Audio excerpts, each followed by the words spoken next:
Tomislave, dobro nam došli u treću epizodu našeg podcasta kojeg zovemo Terskast. Svakako želim dobrodošlicu i našim gledateljima i tersovcima. Nadam se da vam se sviđa naš studio.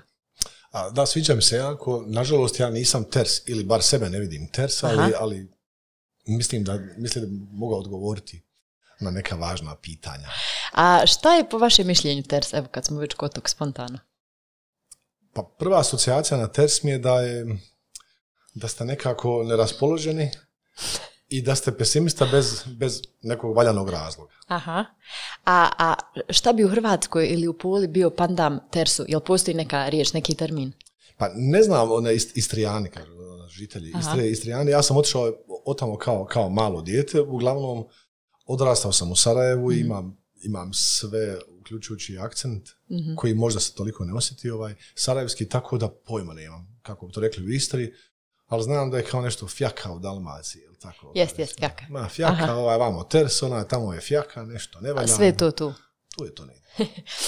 Tomislave, dok sam se pripremala za današnje gostovanje, vidjela sam da onako u medijima najviše pridjeva koji se vezuju uz vaše, da kažemo, lik i djelo, su triatlonac, alpinista, avanturista. Kako vi sebe vidite i koje biste vi pridjeve sebi onako nekako posložili uz ličnost? Da li postoji više strana vaše ličnosti koje se ne vezuju samo za te sportske titule? Kako vi sebe vidite? Ko je Tomislav Cvitanušić? Ma ja sebe vidim kao jednog normalnog čovjeka, rekao bih i prosječnoga, zato jer ima, uvijek napominjem to, ima i boljih od mene i bržih i koji su se penjali i više, a nije loše da imamo takav stav i prema sebi, jer onda uvijek ostavljamo prostor za napredak. Ako mislimo o sebi previsoko i ako smatramo da smo nešto dosegnuli, onda nemamo prostora za napredak i onda nam se stvara prostor da postanemo bahati. I mislim da se toga trebamo čuvati, jer bahatost je najgora ljudska osobina iz koje izlaze sve ostale loše osobine. Zato mislim da trebamo biti sa dvije noge na zemlji, bez obzira na planine koje smo popeli, na triatlone, razne trke. Bravo. Mislim da trebamo biti jedna empatična ljudska bića, da vodimo računa o svojoj okolini, o ljudima oko nas i onda iz toga će doći unutrašnje zadovoljstvo, a iz tog zadovoljstva će doći i neko samopotvrđivanje i sve ove stvari koje sam uradio u nekom prošlom vremenu. To zvuči dosta skromno s obzirom na sve što sam pročitala o vama. Gdje biste rekli da je granica između skromnosti i zdravog samopouzdanja u tom kontekstu? Ma teško je biti skroman, jer je vrlo tanka linija između neke željene skromnosti kada je to lažno, ali ja mislim da trebamo težiti nekoj ljudskosti. I to je najvažnije. Ljudi su socijalna bića i uzdizati sebe i misliti da smo veliki. Ja sam nedavno napisao jedan status na Facebooku kada sam primijetio da se jako često u medijima koristi termin osvajati planine. Planina se ne može osvojiti. Planina je prevelika za ljude i ja sam imao priliku da dosegnem velike vrhove nekih od Seven Summits, najviši vrhovi na kontinentima, Južna Amerika, Sjeverna Amerika, gdje je brutalno hladno, visoko, nema kisika. I mi smo tu jako mali. U stvari, usudio bih se reći, mi smo tu potpuno nebitni. I ako pođete s te strane, onda možete to ocijeniti, ali te neke veličine mi kao ljudi. Mislim da trebamo biti s dvije noge na zemlji i koračati i hodati koliko već imamo vremena, a koliko imamo vremena mi to ne znamo. Slažem se. I mislim da je u kontekstu prirode prepotentno reći da se bilo šta u vezi prirode može osvojiti, jer mislim priroda je nešto puno veće od nas. Pa svjedoci smo u današnje vrijeme da se mi tako maćehinski odnosimo prema prirodi. Da. Mislim da živimo u vremenu kada je sve brzo, kada je sve instant, hoću sada i odmah, jedno potrošačko društvo i jednostavno uzimamo sve zdravo za gotovo. Priroda nije zdravo za gotovo i priroda nam vraća to. Evo, nedavno smo imali poplave u izuzetno razvijenim zemljama zapadne Europe koje su imale strašnih problema da se izbore sa tom prirodnom nepogodom, dok kažu pročitao sam da samo jedno stablo drveta, da kažemo bukve, može da apsorbira 500 litara vode, ali mi smo posjekli šume se sjeku u Južnoj Americi. Da. Ponašamo se prema planeti, prema prirodi, prema onome što nam je dato. Ma šta god mi mislili ko i kako nam je to dao, ponašamo se prema tome zdravo za gotovo i nisam siguran da idemo u dobrom smjeru. Vapaj pojedinca se tu i tamo čuje, ali ja mislim da generalno moramo promijeniti svijest o življenju, pogotovo u Bosni i Hercegovini. Ako ćemo gledati to lokalno, Bosna i Hercegovina je zaista jedno predivno mjesto kada govorimo o prirodnim resursima. Rijeke, planine, to nama ne treba druga ekonomija. Mi možemo samo od toga da živimo sjajno u ovoj državi, naravno kad ne bilo korupcije. Kada bi to podijelili ravnopravno i kada bi vodili računa o tome i pokazali malo više ljubavi i pokazali patriotizam na taj način, a ne paljenjem baklji i lomljenjem tramvaja prilikom odlaska na utakmicu i devastiranjem nekog društvenog. Da. Tomislave, vi ste 3 puta učestvovali na takmičenju Ironman. Koliki je to bio izlazak iz komfort zone? Kakve su psihičke pripreme bile potrebne prije takvog jednog pohoda? Mislim, brojke nisu važne, ali radi autentičnosti podcasta, ja sam 4 puta sam radio tu veliku triatlon trku koja se naziva popularno Ironman. Ironman je u stvari franšiza, licenca koja je napravljena. To se zove, ispravno govoreći sportskim terminama, to se zove dugi triatlon. I takva sam 4 završio i također sam imao priliku i sreću da budem prva osoba iz država nastalih raspadom bivše Jugoslavije, da učestvujem na Norseman, koji je najteži dugi triatlon na svijetu. Zašto je najteži? Ajmo prvo da objasnimo šta je to Ironman triatlon. Ironman triatlon je takmičenje u kojem se takmičite u 3 sporta, jedan za drugim. Prvo ide plivanje, nakon toga ide vožnja bicikla i trčanje. U plivanju trebate preplivati 3,8 km, nakon toga se vozi biciklo 180 km i na kraju kad siđete iz bicikla trčite maraton 42 km. I ono što je zanimljivo, to imate 17 sati na raspolaganju da to uradite i meni je to bilo interesantno da ja vidim gdje su te granice ljudskih mogućnosti, jer mi je jako zabavno ispitivati i testirati sebe.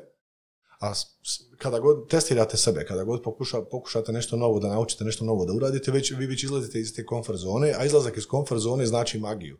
Otkrivate prelijepe stvari.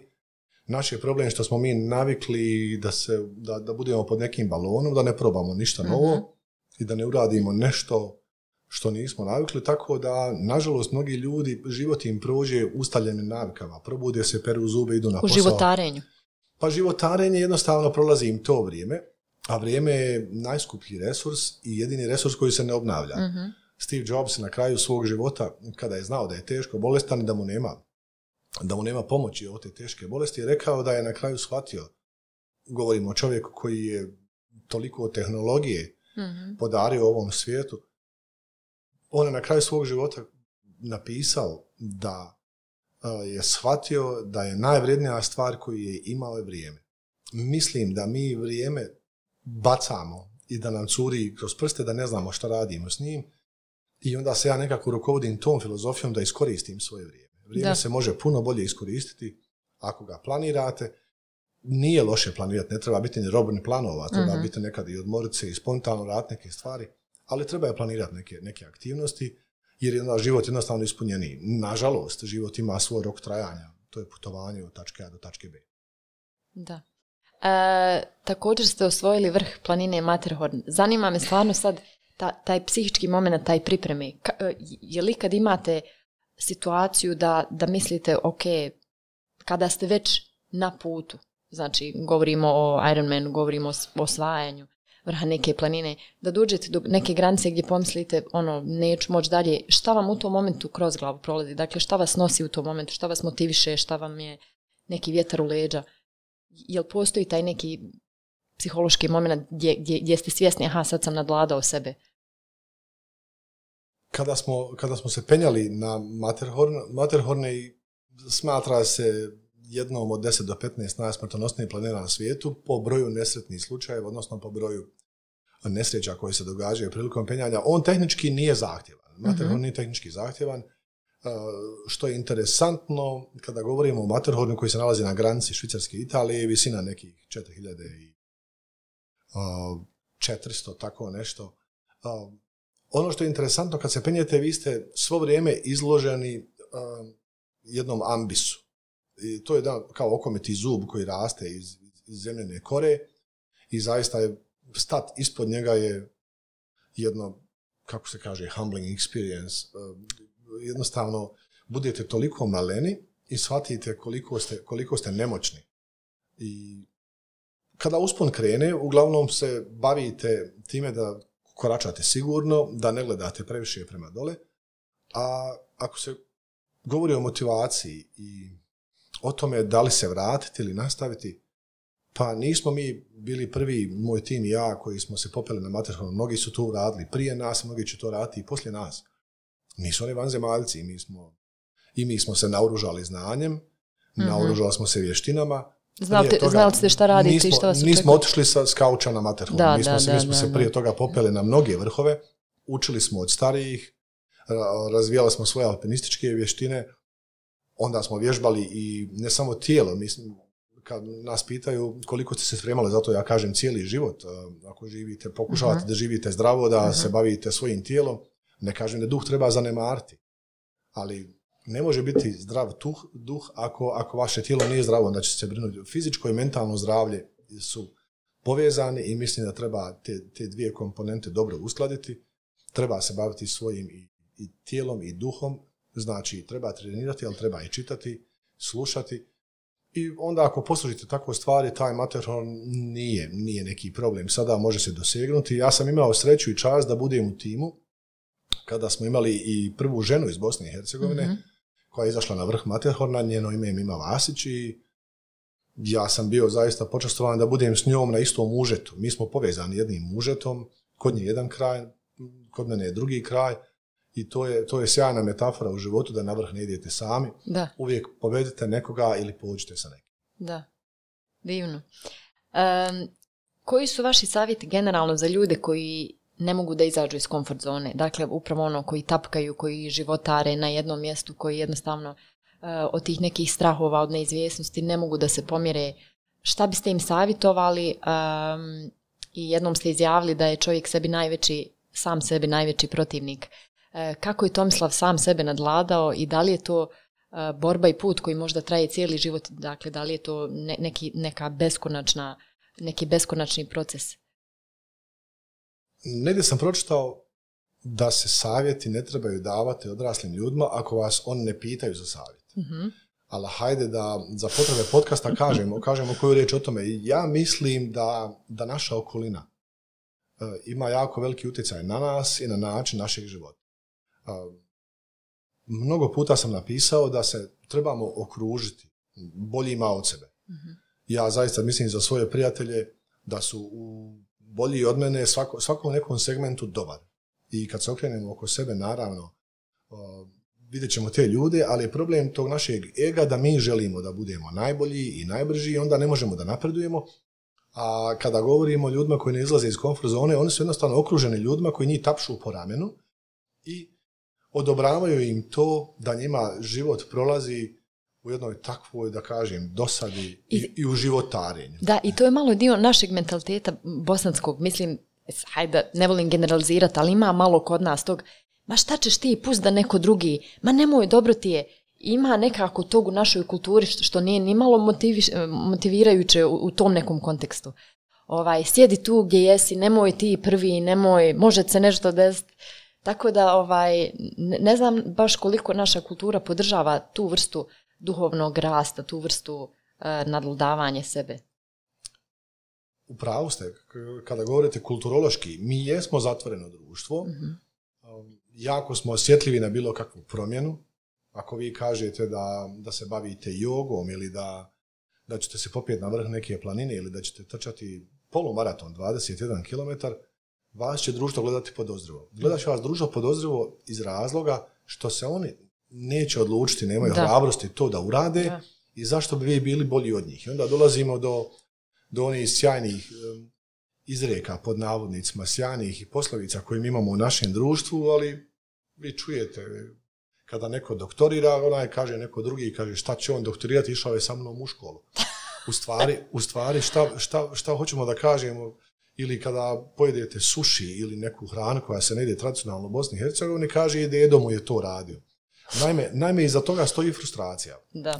Ja to razumijem da vi nemate pravo za napredak. ako ja ne napredujem, nemate ni vi pravo da napredujete. Trebamo svi da budemo u tom prosjeku, u tom nekom sivilu, da ne štrčimo, jer kako se kaže kod nas, one poslovice, kažu onaj ekser koji štrči, njega će prvo čekić. Da. Ili neka stabljika nju će prvo pošišati.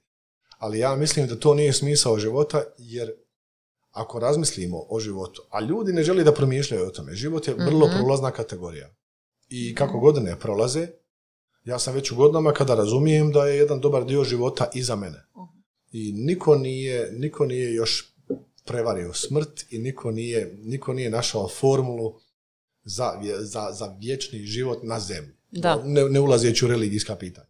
Tako da ja mislim ako govorimo o tim stvarima, da ćemo pomoći ljudima da nešto urade sa sobom. Ja sam nedavno držao predavanje na univerzitetu u Sarajevu kada je bio nije baš nedavno, ima tome 2 godine, bio je puno amfiteatar studenata.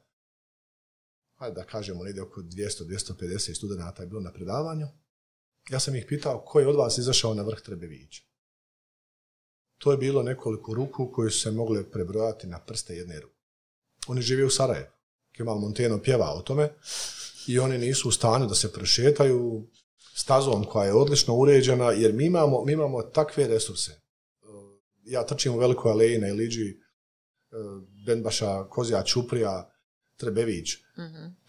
To vrlo mali broj gradova na svijetu ima takve resurse da vi možete izaći u prirodu u roku 10 do 15 minuta, čak i pješice. Ako želite, ima sada staza sa Baščaršije od Vijećnice. Nisam to jednom radio, da sam išao od Vijećnice na vrh Trebevića pa se vraćao. I to su stvari koje mi ne koristimo i nismo ih svjesni. Mi ćemo radije da ležimo na kauču, da jedemo čips i da pričamo o drugima, a znate kako kažu, mali ljudi se bave drugim ljudima, veliki ljudi se bave idejama. Mi moramo promovirati te vrijednosti u našem društvu, moramo govoriti o tome i ovo je sjajna prilika i hvala vam zaista na pozivu da malo govorimo. Možda nekome zvuči kao filozofija, ali ove stvari su jako važne za mentalno zdravlje u našoj okolini. Dosta ljudi ste pokrenuli iz komfort zone uz školu trčanja. Kliks, kako je to bilo iskustvo i od kada datira ljubav prema trčanju? Šta vam daje trčanje kao sport? Ljubav prema trčanju datira od trenutka kada, znate kako u Sarajevu, kad se skupe prijatelji pa oni igraju onda ili fudbal ili košarku na tim terminima, kako se to već zove, i onda dođe trenutak kada se počnu ljudi povređivati, pa se mi našalimo, kažu da treba podnijeti rodni list sa sobom, onda je sad manje entuzijazma i onda shvatite da ne bi bilo loše da se okrenete nekim individualnim sportom ako želite da se bavite sportom, a da ne zavisite od drugoga. Tako da sam ja počeo da trčim, jer nisam htio da zavisim od nekoga da li će doći na taj termin ili neće. Uvijek sam volio sport i rekreaciju i tako se javila jednostavno ta ljubav za trčanjem, zato jer je trčanje toliko jednostavno, to je naše prirodno kretanje. Da. Onda smo se upoznali Erol Mujanović, Franjo Šola i ja. Oni su dijelili istu tu strast za trčanjem, oni su osnivači Sarajevskog polumaratona, ja sam s njima pridružio i nakon nekoliko godina mi smo se odlučili na jedan logičan korak da pokrenemo školu trčanja u Sarajevu, a koliko je to smiješno zvučalo škola trčanja. Pogotovo sam obožavao, znate, one komentare. Kada izađe u medijima, on će mene da uči da trčim. Ja kažem da, jer većina ljudi želi da trči, izađu na jedan trening, ili to rade prebrzo, ili to rade predugo i ne dopadne im se ta ideja i ispadnu iz toga. Treba ući polako u to, prvo hodanje, pa brži hod, pa na trčanje sa pauzama i onda jednostavno postanete pravi trkač i razvijete tako jednu dobru naviku da vas vaše srce sluša, uštedite sebi novac za lijekove, za doktore, uštedite društvo novac, jer je trčanje jedno od najzdravijih, trčanje i hodanje također. Da. Jedno od najzdravijih, to nije sport, to je aktivnost. Sport je atletika. Trčanje je jedna aktivnost koja je primjerena svakome, ili brzi hod ili hodanje, naravno ko nema nekih medicinskih problema, ali evo svjedoci smo da i osobe s invaliditetom sve više učestvuju u trkama i sve više žele da budu uključene u ta sportska dešavanja, što je za svaku pohvalu, i mi moramo sve vratiti u našem društvu, da osobama s invaliditetom damo mogućnost da učestvuju u svim aktivnostima, da se socijalizuju, jer znate kako kažu, stepen civiliziranosti jednog društva se određuje u odnosu prema osobama sa invaliditetom u tom društvu. A ja moram da kažem da Rijetko se kada iznerviram, skoro nikada ne povisim glas, nema potrebe za tim, ali kada vidim automobile parkirane na mjesta koja su predviđena za osobe s invaliditetom, zaista mi bude teško. Da. Ili javne institucije i dalje svaka zgrada nema prilaz i pristup osobama sa invaliditetom, mislim to je strašno. Ne, mi nemamo tu kulturu razvijenu. Da. Državne institucije, entitetske, kantonalne još uvijek nisu prilagođene da bi naši sugrađani koji su osobe s invaliditetom mogle dolaziti na posao ili koristiti usluge i šta im već treba u tim objektima, u tim zgradama, jer još uvijek nismo toliko digitalizovani da bi mogli to raditi od kuće. Da. Još uvijek trebate otići po pečat, treba otići po kopiju, pa ovjerenu kopiju, ali polako se to mijenja. Mi moramo o tome govoriti, ne smijemo odustati od toga, to je jedan proces. Ne može preko noći, ali moramo se baviti tim stvarima koje su životno važne. A biti nekome na usluzi od pomoći je zaista jedan lijep osjećaj i upotpunjava nas sve kao ljude, čini život ljepši. Da.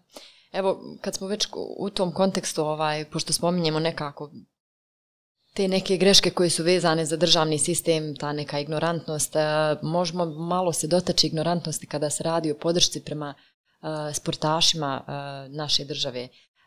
Dakle, vi ste nedavno predsjednik Olimpijskog komiteta i zanima me u tom kontekstu zašto mislite da država i dalje ne pruža dovoljnu podršku i ne pokazuje interes za naše sportaše. Evo, nedavno je plivačica Lana Pudar ostvarila fantastične rezultate na Europskom prvenstvu za juniore. Zanima me zašto, gdje koči u sistemu, zašto smo toliko ignorantni prema našim sportašima, zašto oni nemaju uslove za pripreme, za treninge i kako se to može promijeniti? Dozvolite samo da vas ispravim, ja sam predsjednik nadzornog odbora, to je tijelo koje vodi računa o zakonitosti rada Olimpijskog komiteta, mi imamo predsjedništvo i sada imamo jednu zaista jako dobru atmosferu u Olimpijskom komitetu, tu su svi ljudi koji su sportski entuzijasti, to je sve volonterski, apsolutno niko od nas ne prima nikakvu naknadu za svoj rad, mi samo želimo da pomognemo svojim znanjem i iskustvom onima koji dolaze. Vi ste spomenuli i našu fantastičnu plevačicu iz Mostara, Lanu Pudar, imamo mi tu i još i Nedžada Husića koji je također sada osvojio 5. mjesto na olimpijskim igrama u Tokiju, najbolji rezultat ikada za Bosnu i Hercegovinu. O čemu se radi? Nije to ignorantski odnos vlasti države, moramo to nazvati pravim imenom, to je neznanje. Zašto? Zato jer svi ljudi koji imaju znanje, većina njih, čast izuzecima, ne žele da idu u politiku, jer je to blato, jer je to prostor u kojem se one neće snalaziti. Kod nas je politika bi trebala biti servis građanima i politika bi trebala biti časno zvanje i to jeste časno zvanje i mi imamo dobrih političara, imamo čestitih i časnih ljudi u politici, nažalost oni su manjini. Većina ljudi koji su u politici u Bosni i Hercegovini su tu isključivo radi svoje lične dobiti, da provedu neko kratko vrijeme tu i da pokušaju za sebe ostvariti neku dobit, mandat kratko traje i mislim da je tu ključ, ali isto tako moramo biti vrlo pošteni prema sebi i znate kako kažu, svaki narod ima vlast kakvu zaslužuje. Ljudi glasaju za svoje predstavnike u vlasti, u parlamentima, u skupštinama i mi moramo to poštovati. Ako se mi ne slažemo s tim, to je ok, ali u demokratiji ljudi biraju sebi vlastodršce i biraju svoje vođe. Očito je da u Bosni i Hercegovini naš narod obožava i voli svoje vođe. Sada, to što je našem narodu teže čitati neki ekonomski program i teže da svare tu temu, da vide koliki nam GDP, kakve bi mogle biti ekonomske mjere, kakve su nam šanse da uradimo nešto. Koja su njihova prava, njima dovoljno je da im date neku vrstu zaštite koja se bazira na etnicitetu ili pripadnosti određenoj naciji ili vjeri, ali opet se vraćamo na ovo da naš glasačko tijelo bira sebi svoje vođe, imaju mogućnost da izaberu i apsolutno treba poštovati tu volju. Ako se nama to ne sviđa, ok, ali to je demokratija. Sada dolazimo do onoga demokratija, znate kad je Sokrat sjedio pa kaže Platonu, sve dok ona trojica preko puta nas čobana mogu da nas nadglasaju, ja ne vjerujem u demokratiju, jer to je 3:2. Ali moramo biti legalisti i prihvatiti to i raditi na promjenama i raditi na svijesti pogotovo mladih ljudi koji dolaze ne možemo preko noći promijeniti stanje u državi, ali imam jednu dobru vijest za sve naše i slušalce i gledalce. Mi smo slobodni. Sloboda nije besplatna i mi smo slobodu zaslužili i vi kada možete da hodate slobodno, da govorite slobodno, da izražavate svoje mišljenje slobodno, i to je nešto što u nekim zemljama svijeta ljudi nemaju. Možda nekome to zvuči malo pomalo, a hajde da krenemo od nekih temelja. Ali svakako treba mijenjati društvo, ja očekujem mladih da mi. Sad se sjeti jedne knjige, Erich Fromm, možda ste pročitali Bjegstvo od slobode se zove, gdje on opisuje da je u stvari u ljudskoj prirodi to da kada konačno se dosegne ta društvena sloboda koju svi teže kroz historiju, onda nastane neki režim u kojem se ljudi, prosto kao ti, hajmo reći, represivni režimi nastaju iz te potrebe, jer ljudi ne znaju kad dosegnu tu slobodu šta s njom, izgube se, trebaju im neki okovi. Eto, to je ta neka njegova teorija, što djelomično ima smisla, jer hajde sad ću, da ne ulazim u religiju, ali koliko je sloboda, kako bih rekla, nije sloboda možda za svakog. Ne znam, hoćete me razumjeti. Razumijem vas, nisam čitao tu knjigu definitivno. Definitivno će ići na listu za čitanje, ali ako spominjemo religiju, jako je važno razumjeti da nijedna sveta knjiga, nijedna religija ne propagira nasilje, ne propagira krađu, ne propagira nešto loše. Sada imate situaciju da u skandinavskim zemljama gdje su ljudi praktično religiozni, podatak iz Švedske je negdje oko 7 do 9%. U Bosni i Hercegovini su ljudi religiozni preko 80%, po nekom nedavnom istraživanju, ankete su rađene. Po toj logici mi bi trebali da budemo ispred Švedske. Po pravima, po slobodama, po ponašanju prema drugima, po toleranciji, jer to je ono što piše zaista u svetim knjigama. Ali to nije baš pandam... Ali mi imamo ovdje jedan ozbiljan problem. U Švedskoj se ljudi ponašaju puno civiliziranije, prema drugima vode računa osobama s invaliditetom, naprednije su društvo, sa manje korupcije, sa manje krađe, što znači da smo licemjerni. I mi to moramo reći naglas, mi smo licemjerni. Kod nas u prvim redovima u crkvama i u prvim safovima u džamijama, nakon određenog vremena završavaju u zatvorima radi krađe i radi korupcije. Pa šta su tamo radili? Tako da moramo prepoznati to i moramo govoriti također o tome bez straha. Kod nas postoji taj nekakav strah, mogao bi te neko čuti, nemoj, tako. Mislim, bez etiketiranja, bez prezivanja, mi moramo ukazivati na loše društvene pojave. I moramo svi raditi na tome, pogotovo mladi ljudi. Jer studenti su uvijek mijenjali svijet. Studentske demonstracije širom svijeta su mijenjale države, mijenjale su geopolitičku sliku svijeta. Kod nas još uvijek očito da nismo dotakli to dno, da bi se neko ustao. Kako kažu, nije nam dovoljno loše da bi nastale te revolucionarne promjene, jer čovjek baš mora dotaći dno, baš moraš biti skrhan da bi se pretvorio u Feniksa. To su naše poslovice, izdržao je mujo i gore. Samo nek ne puca. Mi se ponosimo time, tom količinom naše trpljivosti. Izdržao je mujo i gore. Znači mi možemo tako da izdržimo i tako smo ponosni što možemo da izdržimo sa malim platama, sa velikom nezaposlenošću, sa nezadovoljstvom. Izdržao je mujo i gore. Ima ti poslovica koje su tako strašne gluposti. Jedna od mojih omiljenih koju često koristim na predavanjima je: nemoj se smijati, oplakat će. Znači, mi se ne smijemo smijati. Mi moramo biti, nemoj ako ti je dobro govoriti da ti je dobro, da se ne bi ureklo. A to stvara hronični grč, hroničnu anksioznost. Naravno, to su besmislice. Mislim, smijanje je tako lijepa stvar i prirodno je ljudima. I, mislim, vidjeti vesele ljude je praznik za oči. Nemoj se, kaže, smijati, oplakat ćeš. I to su naše poslovice koje nam nameću. Moramo da mijenjamo te paradigme i taj stil. Evo, sad smo se dotakli svega na što mi se svode naredna 3-4 pitanja, ali ja moram, jer smo još uvijek na toj temi, da citiram jedan Facebook status koji ste napisali prije negdje 4 godine. Skraćena verzija jer je podug, pa da ne čitamo sve. Današnje Sarajevo je zanimljiv grad. To je grad bez vode u kojem direktor vodovoda izjavi na televiziji prije nekoliko dana da će voda doći u poslijepodnevnim satima sa obaveznim ako Bog da. Ovo je grad zombija koji idu u kladionci i sjede u nargila barovima, grad sa prljavim parkovima i najgorim javnim prijevozom u ovom dijelu Europe. Ma lako je sve ovo popraviti i moglo bi sve ovo biti bolje u kratkom vremenu, ali svaki narod sebi bira vlast i ima vlast kako i zaslužuje, a mi građani Sarajeva nismo bolje ni zaslužili nego da se sjećamo nekih boljih vremena kada smo bili ponosni na naš grad. Pretpostavljam da situacija, po vašem mišljenju, nije nešto naročito bolja nakon 4 godine od kad je napisan status, ili? Status je napisan prije 4 godine. Ja mislim da je bolja situacija, možda ne toliko bolja koliko bih ja želio. Ima promjena zaista i ima ljudi koji se trude u kantonu i u gradu da naprave te promjene da nam bude bolje. Međutim, ne mogu nama, oni koji upravljaju gradom i kantonom, promijeniti ako mi ne pomognemo. Naravno. Ne mogu oni načistiti tog smeća Naravno. ako mi ne naučimo da bacamo otpadke gdje treba. Mi smo svakodnevno svjedoci da na semaforu se otvaraju vrata, tresu se pepeljare, čik baciti kroz prozor od cigarete je sasvim normalna stvar.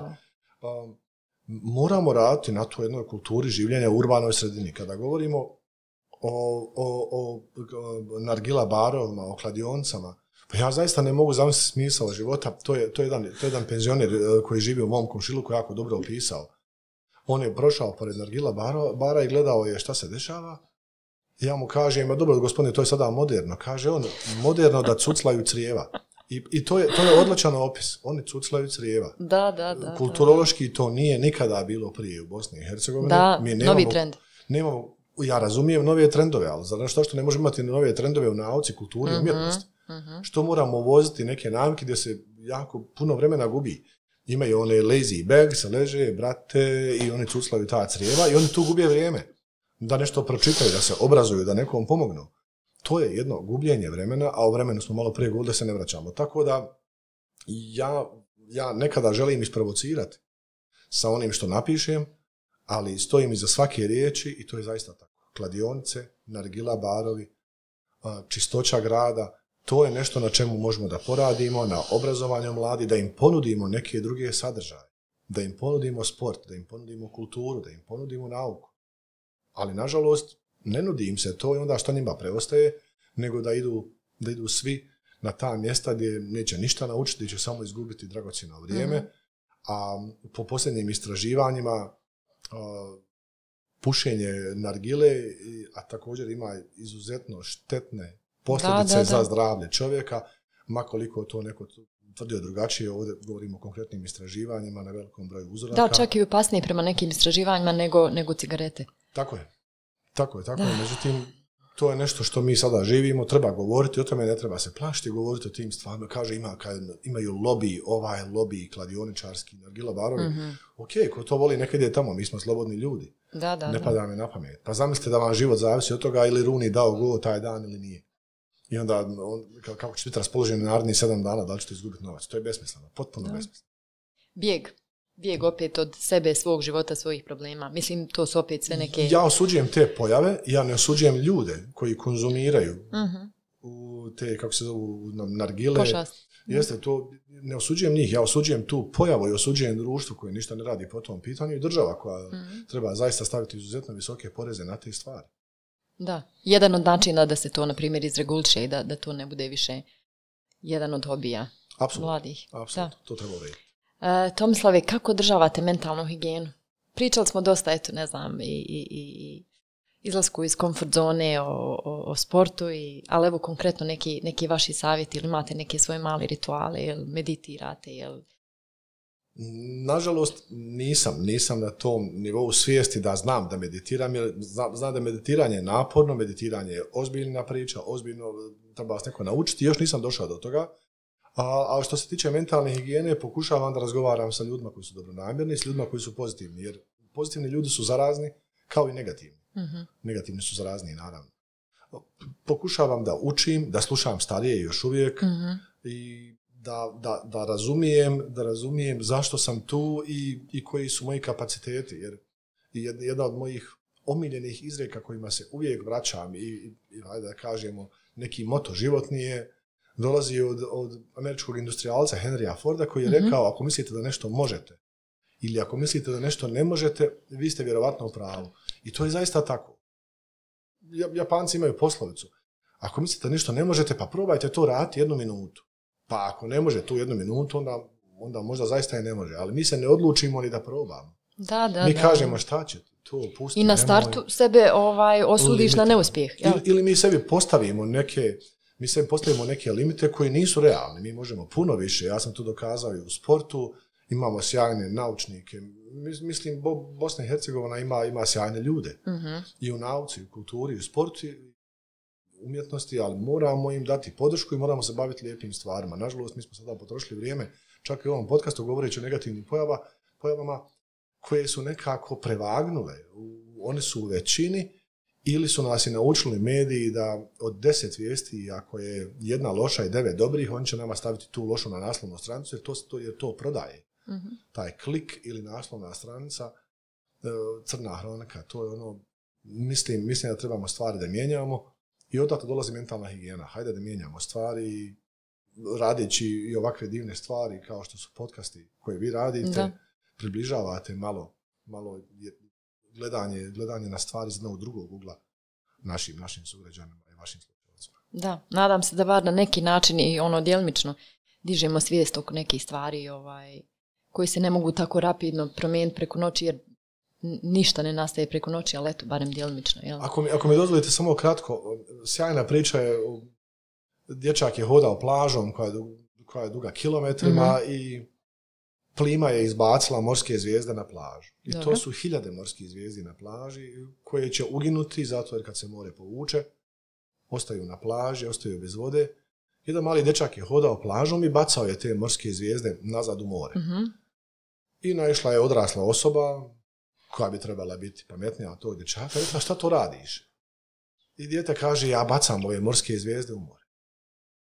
Kaže on, ali to je totalno besmislen posao. Plaža je duga kilometrima, 1000 morskih zvijezdi je ostalo na plaži. Da. Mislim, koju ćeš razliku napraviti? A dijete odgovara, možda neće napraviti razliku za sve, a onda se sagne i uzme jednu morsku zvijezdu, ali možda će napraviti razliku za ovu. Njoj će to značiti. I baci je nazad u more. Tako da mi moramo svojim činjenjem kao pojedinci i svojim entuzijazmom da mijenjamo stvari nabolje i da ne odustanemo. Jednu po jednu morsku zvijezdu da vraćamo, pa doći će sve na svoje. Ne smijemo odustati. Da. Divna priča. Vi ste jednom za sebe rekli da ste vječiti putnik. Gdje je vaša krajnja destinacija? Gdje je svačija. Dok smo živi, u toku života. Pa ja mislim da nema, mislim da samo putovanje čini, kad kažem putovanje, govorim metaforički, da samo putovanje čini život zanimljiviji. Putovanje je i otići do Trebevića, putovanje je pročitati neku knjigu, upoznati neku novu osobu, razgovarati sa nekim, naučiti neke nove vještine. Sve je to dio putovanja, jer mi jesmo zaista na putovanju. Ma koliko je to neko htio povrgnuti i reći jesmo li nismo, mi smo na putovanju. Putovanje je ono između našeg rođenja i naše smrti. Da. Kako ćemo ispuniti to putovanje, kako ćemo ispuniti taj život je stvar isključivo našeg izbora.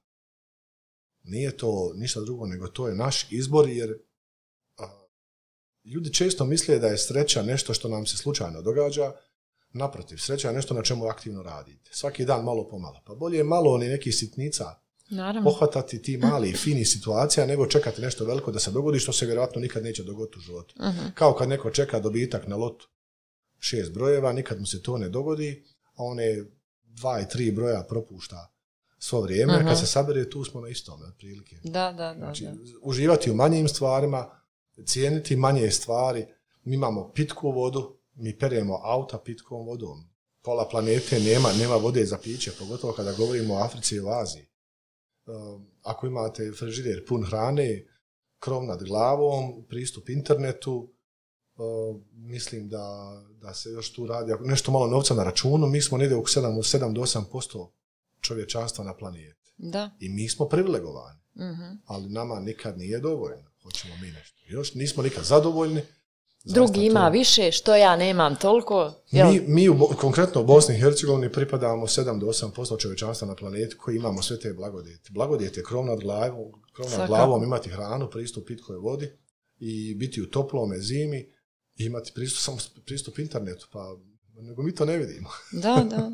Zašto je toliko teško biti zahvalan i zašto se tako te neke dobre stvari u životu shvataju kao ono for granted, zdravo za gotovo.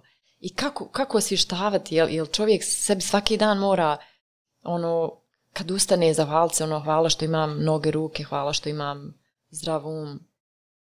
Pa mi smo najpametniji dok recimo svi ljudi u Aziji vam se naklanjaju. Šta će oni? Šta će oni, jeste, vidimo glavi. Ja. O čemu se radi? Jedan cijeli kontinent se zahvaljuje ujutro kad se probudi, što ugleda sunce, što vidi pticu, biljku i u Aziji vam se svi naklanjaju. I zahvalnost je jedna od najljepših ljudskih osobina i mislim da se to treba vježbati. Aktivno vježbati, nije pogrešna riječ. Mi moramo raditi na tome i gledati na ono što imamo, biti zahvalni na tome, a ne biti nezadovoljni. Što nešto nemamo. Jeste na onome što nemamo. Ako promijenimo takav način razmišljanja, dolazimo do one priče oko mentalne higijene i već možemo biti od koristi u svome društvu i sigurno ćemo širiti neku pozitivnu energiju. Da budemo zahvalni na onome što imamo, onda ćemo imati više, a šta je to više? Pa to je ona priča oko čaši, jel dopola puna, dopola prazna. Da. Neka bude dopola puna. Vi ste već jako dugo u Bosni i Hercegovini, je li tako? Od malih nogu. Ja sam od svoje 5. godine, jeste u Sarajevu. Kako biste onako na šaljiv neki način uporedili mentalitet ovdje i mentalitet ljudi iz Istre ili generalno Hrvatska? Nažalost, s obzirom da sam otišao kao dijete, ja taj period ne pamtim, otac je dobio posao u Sarajevu i mi smo se svi preselili u Sarajevo, tako da ne mogu to porediti. Ja još uvijek mislim da je Bosna i Hercegovina, bar ovdje u regionu, najljepše mjesto za življenje. Imamo sjajne prirodne resurse, imamo sjajne ljudske resurse, samo što mi to ne koristimo. To je naš problem, mi ne govorimo o tome. A sama Istra kao Istra sviđa mi se iz jednog razloga, zato jer je zaista lišena svakog nacionalizma. U Istri se ljudi jako lijepo osjećaju, njeguju neke tekovine prošlih vremena bez ostrašćenosti i odnosa prema tome. Istorija je istorija. Ne možemo promijeniti. Šta je bilo je, hajde da učimo nešto iz toga, ali da pokažemo neko poštovanje. Tamo stoje spomenici iz Prvog svjetskog rata, Drugi svjetski rat, talijanska manjina tamo živi, dvojezični su natpisi, sve više prijatelja odlaze u Istru na odmore, se tamo kaže osjećaju ugodno. Jer nema veze tamo kako se zovete, niti kojem je Bogu i kako se molite. Istra je zaista jedna oaza regionalno gdje se ljudi osjećaju jako dobro i to su one lijepe stvari što mogu reći o tome. Mada opet kada bi birao između Sarajeva i Bosne i Istre, ja bi izabrao Bosnu jer nije život ni toliko dug da možete uvijek ići linijom manjeg otpora, treba se suočiti sa nekim izazovima, a znate kako Bosna i Hercegovina, kad dobijete na tanjiru neko lijepo jelo, što je šarenije, jelo će biti bolje. Pa malo graška, pa malo nekog kruza, neke salate. Jeste vizualni efekat te boje. Isto tako ja posmatram svoju državu u Bosnu i Hercegovinu, u kojoj mi trebamo umjesto da iz toga izvlačimo neke negativne stvari, treba da uživamo u toj našoj različitosti i u tom miješanju kultura, etniciteta, jer možemo puno da učimo jedni od drugih, ali naravno kada bi govorili o tom uvažavanju i kada bi govorili o zahvalnosti, a svi imamo toliko toga da nemamo pravo da se žalimo. Da. To je u stvari, to bi trebalo da bude kao neka prednost, što imamo tu priliku da živimo u tolikoj različitosti. Ali eto, to je do sad bio samo izvor problema. Pa pazite, vaša je prednost ako ste izloženi različitim kulturama, različitim mišljenjima, to je naravno vaša prednost da rastete kao ličnost, jer vi sjajna je stvar znati o različitim religijama, o različitim kulturama, o umjetnosti koja je zaista u Bosni i Hercegovini uvijek bila, to je neka kapija između istoka i zapada, to je naša prednost. I u tome treba da uživamo, iz toga treba da učimo, a ne da u tome nalazimo razlog zašto nešto ne valja. Moramo promijeniti samo način razmišljanja, a sve nam je tu. Sve nam tu stoji, samo treba to da uzmemo. Kako kažu, ako promijeniš način na koji gledaš na neke stvari, stvar će se promijeniti, upravo to. Stvari će se promijeniti, ali moramo prvo promijeniti sebe. Ne možemo mi promijeniti svijet bez mijenjanja sebe, moramo prvo sa sobom sjesti i sa sobom se dogovoriti kako ćemo. Kako ćemo i pozdraviti nekoga, kako ćemo se ponašati na ulici prema našim i najbližima, i prijateljima, i komšijama, i na poslu. I možda ovo sada zvuči preidealistički, ali nije to nemoguće. Mislim, mi smo samo ljudi, stvari našeg izbora. Da. I svaki dan odlučujemo. Svakim ustajanjem. Svakim ustajanjem trebamo prvo biti zahvalni da smo se ustali, jer će doći dan kada se nećemo ustati. I mi to moramo reći, jasno i glasno. Tako da samo ustajanje i sam novi dan imamo još jedan dan u životu. Da napravimo nešto novo. U životu koji prolazi. Da, to je činjenica. I evo za kraj, Tomislave, životni moto. Ja ću opet ponoviti, ako nešto mislite da možete ili ako nešto mislite da ne možete, vi ste u pravu jer ja sam to testirao. Aha. Nisam ja to samo pročitao pa to prepričavam. Ja sam htio da vidim šta ja to mogu, šta ne mogu. Uglavnom ono što sam pokušao i što sam probao da uradim, ja sam to i uspio.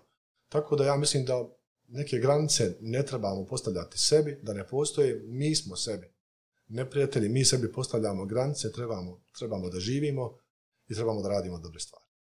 Recite mi, sad me samo zanima, od koga ste učili da imate tu mentalnu snagu koja vas tjera naprijed, da ne preispitujete svoje kapacitete? Je li to nešto što se naučilo od roditelja ili ste imali nekog gurua ili jeste pročitali neku onako knjigu, mada ne vjerujem u knjige koje mijenjaju život jer prosto to je više faktora, ali odakle ta unutrašnja snaga u vama? Stvarno me zanima. Ja mislim da je to zbir svega ovoga što ste vi naveli. Ja ću poći od svojih roditelja kojima sam zahvalan za sve što su me naučili. Biću zahvalan svojoj porodici. Okružio sam se sjajnim prijateljima. I jednostavno stvorite oko sebe svoj svijet iz kojeg crpite dobre stvari, vi birate društvo, vi birate šta ćete čitati i koga ćete slušati, ali slušati roditelje, slušati starije, družiti se sa dobrim ljudima, iz toga ne može da ne izađe nešto dobro. I nije to neka velika mudrost, je to neka specijalna mentalna snaga. Ja sam jednostavno pozitivan, jer opet dolazimo do onih osnovnih stvari. Svaki dan kad se probudite imate odmah razlog u startu da budete sretni i zadovoljni. A šta ćete raditi taj dan, stvari izbora? Da. Sve je stvari izbora. Tomislave, za kraj ja ću vam pokloniti ovu Project Adam karticu. Radi se o elektronskim vizit karticama. Usput iza Project Adama stoji Ismar Lačević koji je sponsor našeg Terskasta. Hvala vam puno na izdvojenom vremenu i nadam se da se vidimo ako ne opet u Tersausu, možda na nekoj planini. Ko zna? Hvala vam, nikad se ne zna. Biće mi drago da se sretnem. Hvala vam.